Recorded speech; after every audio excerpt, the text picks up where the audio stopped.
जय श्री कृष्णा।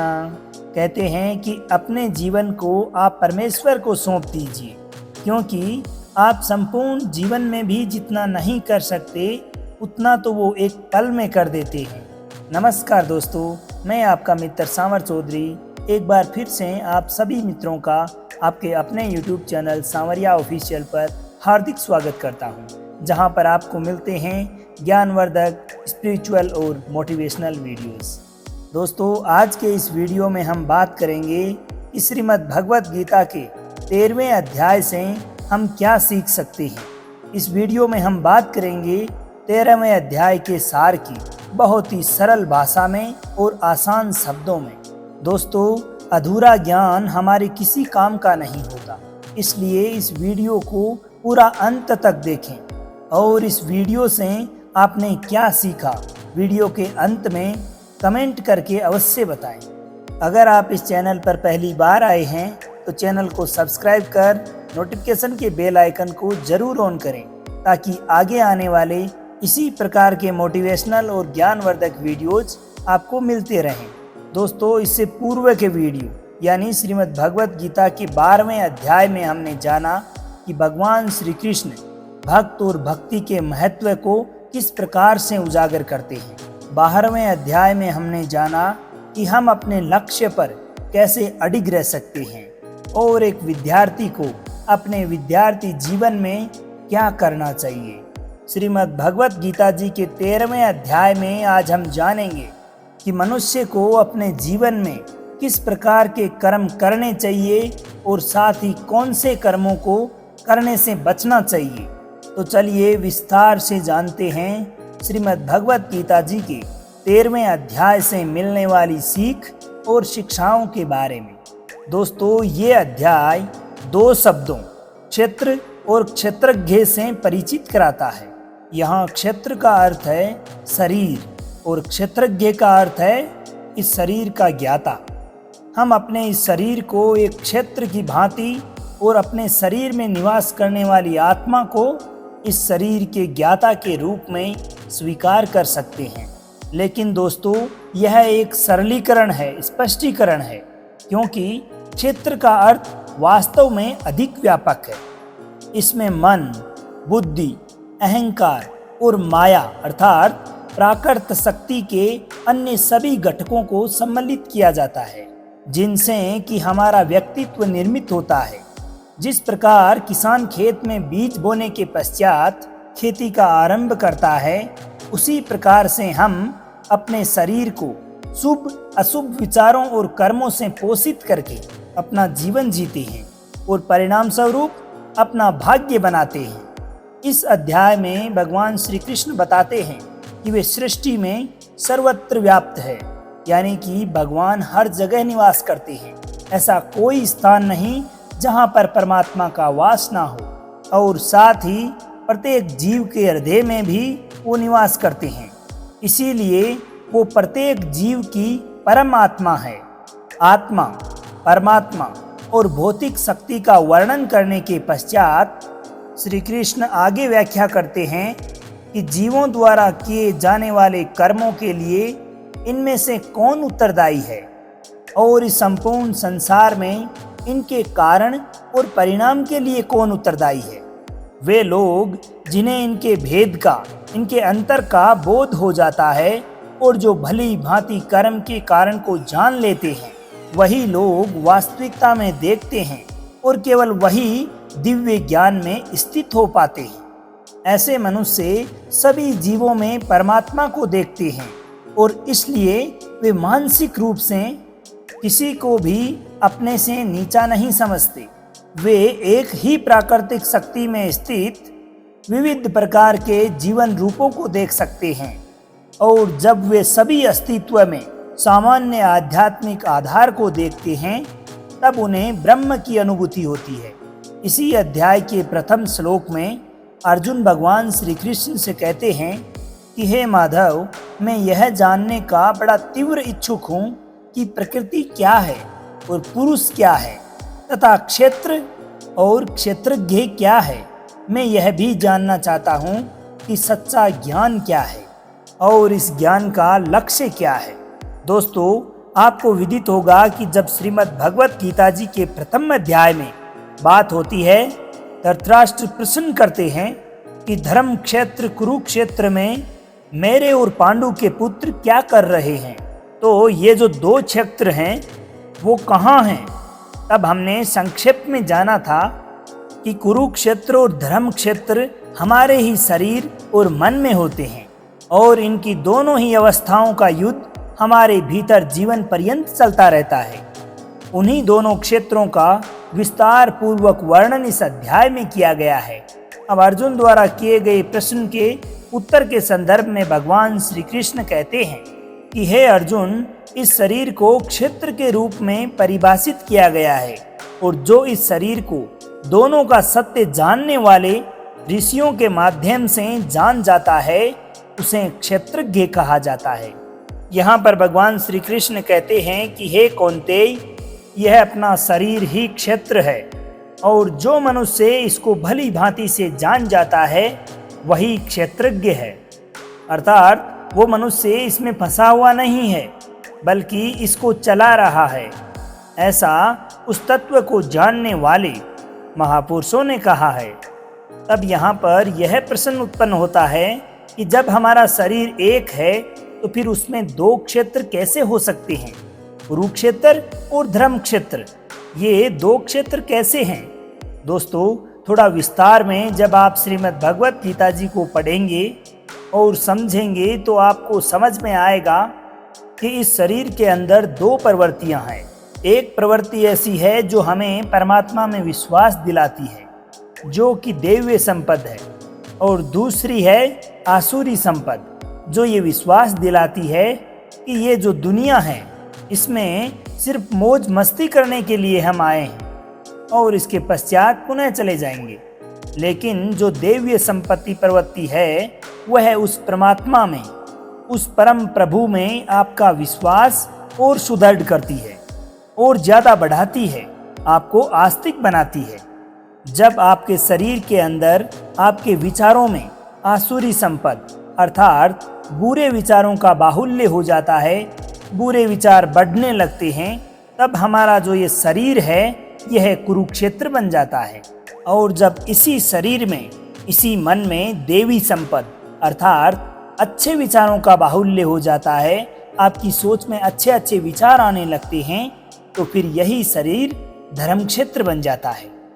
और ये इस प्रकार का जो उतार चढ़ाव है ये सदैव चलता रहता है और फिर अंततः जब इन दोनों में युद्ध होता है तब ये जो देवीय संपद है ये बढ़ती जाती है और आसुरी संपद कम होती जाती है। अर्थात आपके मन में उत्पन्न होने वाले अच्छे विचारों को परमात्मा से जुड़ने वाले भावों का और अधिक पोषण होने लगता है और आपके मन की बुराइयां, बुरे विचार घटने लगते हैं। और जब इसी प्रकार से चलते चलते आपके मन में उत्पन्न होने वाली आसुरी संपद प्रवृत्ति अर्थात बुरे विचार खत्म हो जाते हैं, तब आपके मन के अंदर दिग्दर्शन की जो अवस्था है वो आती है। आसुरी संपद प्रवृत्ति के पूर्ण रूप से खत्म होने के पश्चात अब देवी संपद किससे युद्ध करे, इसलिए देवी संपद प्रवृत्तियों का भी आवश्यकता खत्म होता जाता है और अंततः वो भी परमात्मा में विलीन हो जाती है। जैसा कि 11वें अध्याय में अर्जुन ने देखा कि कौरव पक्ष के सभी योद्धा तो प्रभु के श्रीमुख में विलीन हो रहे हैं, लेकिन पांडव पक्ष के योद्धा भी श्रीमुख में विलीन हो रहे हैं। यानी कि आसुरी संपद अर्थात बुरे व्यक्तियों के बुरे आचरणों के समाप्त होने के पश्चात देवी संपद भी विलीन हो जाती है। इसके पश्चात सिर्फ और सिर्फ परमात्मा से आपका मिलन जो है वही शेष रह जाता है और आत्मा परमात्मा से मिल जाती है। दोस्तों, यहाँ पर भगवान श्री कृष्ण अर्जुन को बताते हैं कि ये शरीर एक क्षेत्र की तरह है और जो इसको जानता है उसी को क्षेत्रज्ञ कहा जाता है।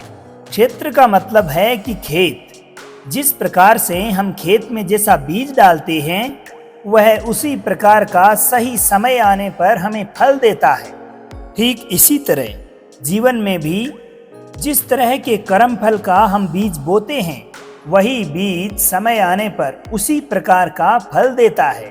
इसीलिए दोस्तों हमारे शरीर को क्षेत्र कहा गया है और यह क्षेत्र और क्षेत्रज्ञ का जो ज्ञान है बहुत से विद्वानों द्वारा विभिन्न तरीकों से बताया गया है, कहा गया है। और इसी ज्ञान के पंच महाभूत यानी कि पृथ्वी, अग्नि, जल, वायु और आकाश को मिलाकर मन, बुद्धि, अहंकार और सभी इंद्रियां भी शामिल हैं। इसी के साथ साथ इसमें सुख दुख, चेतन शरीर, धैर्य और विकार भी शामिल है। आगे अर्जुन से भगवान श्री कृष्ण कहते हैं कि हे अर्जुन, परम ब्रह्म को प्राप्त कराने वाले ज्ञान क्या है? अब मैं इसके बारे में तुझे बताऊंगा। श्री कृष्ण कहते हैं कि मनुष्य में किसी भी प्रकार का गुण होने पर भी मनुष्य में किसी भी प्रकार का घमंड अथवा अहंकार नहीं होना चाहिए। किसी भी प्राणी को सताना नहीं चाहिए। सभी जीवों के प्रति, दूसरों के प्रति एक समभाव होना चाहिए।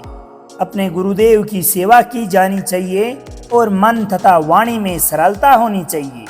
मन और समस्त इंद्रियों पर पूरा वशीकरण होना चाहिए, अर्थात अपनी इंद्रियां अपने वश में रहनी चाहिए। अपना मन क्या करना चाहता है, क्या नहीं करना चाहता, इस पर अपना ही नियंत्रण होना चाहिए, ना कि हमारे मन का।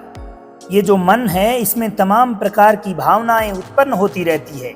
जिस प्रकार से सागर में लहरें उत्पन्न होती है, उसी प्रकार से भावनाओं का सागर है हमारा मन। इसमें भावनाएं उमड़ती रहती है, परंतु सभी भावनाओं पर हमारा नियंत्रण होना चाहिए। इसके अलावा संतान, जीवन साथी, घर और धन में किसी प्रकार का मोह नहीं होना चाहिए। अच्छे और बुरे में भी मन तथा बुद्धि की स्थिरता होनी चाहिए। वासना वाले लोगों से सदैव दूरी होनी चाहिए। एकांतवास में अपने मन का शुद्धिकरण करना चाहिए और मुझ परमेश्वर में पूरी तरह से समर्पण और ध्यान मग्न रहना चाहिए। इसके पश्चात भगवान श्री कृष्ण कहते हैं कि हे अर्जुन, अब मैं तुझे परम ब्रह्म के बारे में बताऊंगा। भगवान बताते हैं कि वो सर्वव्यापी हैं, वह सभी इंद्रियों के बिना है और वह निर्गुण होकर भी सभी गुणों के साथ है। वह सभी सजीवों और निर्जीवों में भी है, वह दूर भी है और पास भी है, लेकिन फिर भी वह जानने में नहीं आता। वह ब्रह्म की तरह जीवन उत्पन्न करता है, विष्णु की तरह पालन करता है और शंकर की तरह विनाश कर देता है। वह अलग अलग कालों में होते हुए भी एक जैसा लगता है और एक ही काल में भी अलग अलग तरह का होता है। वह माया से भी महामाया है और परब्रह्म से भी परम है तथा सभी प्राणियों के साथ उनके हृदय में निवास करता है, परंतु इसके बाद भी वह जानने के योग्य है। हे अर्जुन, इस प्रकृति और पुरुष का भी कोई आरंभ नहीं है, क्योंकि प्रेम और घृणा तथा तीनों तरह के गुण अर्थात सत्य, रज और तम, सतोगुण, तमोगुण और रजोगुण, ये सब भी प्रकृति से ही आते हैं। कार्य और कार्यों को करने वाली इंद्रियां भी इस प्रकृति से ही उत्पन्न होती है। प्रकृति से जन्मा मनुष्य इस प्रकृति के गुणों का ही भोग करता है और इन्हीं गुणों के भोगों के अनुसार उसका अपना अगला जन्म और इस जन्म की मृत्यु निश्चित रहती है। इस तरह से जो भी मनुष्य इस पुरुष और प्रकृति के ज्ञान को जान लेता है, वह कर्म करता हुआ भी मुझे प्राप्त कर सकता है और मुझ में ही परमात्मा को हर मनुष्य अपने अलग अलग तरीकों से पाता है। किंतु कुछ मंद बुद्धि मनुष्य ऐसे भी होते हैं जो आध्यात्म मार्ग से अनभिज्ञ होते हैं, अनजान होते हैं, कोई जानकारी नहीं रखते, लेकिन इसके पश्चात भी वह अन्य संत पुरुषों से श्रवण कर भगवान की आराधना करने लगते हैं और वे भी धीरे धीरे इस मृत्यु लोक से मुक्त हो जाते हैं। जो मनुष्य सभी कर्मों को प्रकृति से होने वाला मानता है, वह अपनी आत्मा को कर्ता समझकर इस भवसागर से पार हो जाता है। हे अर्जुन, जिस प्रकार से इस आकाश का पदार्थ काफी पतला होता है और इसीलिए वह दूषित नहीं होता, उसी प्रकार से ये आत्मा शरीर में सूक्ष्मता से रहती है, जिससे कि ये कभी भी दूषित नहीं होती। जिस प्रकार से एक सूर्य समस्त ब्रह्मांड को प्रकाशित करता है, उसी प्रकार से आत्मा संपूर्ण चेतना शक्ति के साथ पूरे शरीर को प्रकाशित करती है। जो लोग अपने ज्ञान के नेत्रों से इस शरीर और शरीर के बीच के ज्ञाता के अंतर को और प्रकृति शक्ति के बंधनों से मुक्त होने की विधि को जान लेते हैं, वही लोग परम लक्ष्य को प्राप्त कर लेते हैं। दोस्तों, इस अध्याय में यह बहुत ही बारीकी से बताया गया है कि किस प्रकार से हमारे द्वारा किए गए कर्मों से ही हमें दुख या खुशी मिलती है। मान लीजिए कि हमारा जो शरीर है ये एक खेत है और हम हैं इसके किसान। अब हम जैसा भी बीज इस शरीर रूपी खेत में बोएंगे तो उसी बीज के अनुसार भविष्य में जाकर हमें फल मिलता है। इसलिए दोस्तों, ये हमारे द्वारा आज किए जाने वाले क्रियाकलापों पर ही निर्भर करता है कि भविष्य में हमें क्या प्राप्त होने वाला है। भगवान स्वयं कहते हैं कि वो किसी भी प्राणी के भाग्य का निर्माण नहीं करते, बल्कि हमारे स्वयं के द्वारा ही हमारे कर्म फलों के आधार पर हमारे भाग्य का निर्माण होता है। आज वर्तमान में हम अपने जीवन में जो कुछ भी भोग रहे हैं, सुख अथवा दुख, तो यह हमारे ही द्वारा किए गए पिछले कर्मों का फल है, जो फल स्वरूप हमें अब प्राप्त हो रहा है। और उसी तरह आज हम जो भी कर्म करेंगे, आज हम जैसा भी कार्य करेंगे, जैसा आचरण करेंगे, लोगों के साथ जैसा व्यवहार करेंगे, तो वैसा ही फल हमें भविष्य में भोगने को मिलेगा। और दोस्तों, यही हमारा भाग्य होता है जिसका निर्माण हम स्वयं करते हैं। इसलिए सदैव हमें यही प्रयास करते रहना चाहिए कि हमें श्रीमद् भगवत गीता जी में भगवान श्री कृष्ण द्वारा बताए गए मार्ग का अनुसरण करते हुए हमेशा अच्छे कर्म करने चाहिए, ताकि आने वाले भविष्य में हमें उनका फल भी अच्छा मिले। तो दोस्तों, ये था श्रीमद् भगवत गीता जी का 13वां अध्याय। इस अध्याय से आपने क्या सीखा, कमेंट करके जरूर बताएं। अगर वीडियो आपको पसंद आई हो तो इसे लाइक कर अपने सगे संबंधियों के साथ जरूर साझा करें, ताकि इससे मिलने वाली सीख को वो भी जान सकें। तो दोस्तों, अब आज्ञा दीजिए आपके मित्र सांवर चौधरी को। मिलते हैं श्रीमद् भगवत गीता जी के 14वें अध्याय के साथ। जब तक के लिए खुश रहिए, मुस्कुराते रहिए, जीवन में आगे बढ़ते रहिए और प्रेम से बोलिए श्री राधे राधे।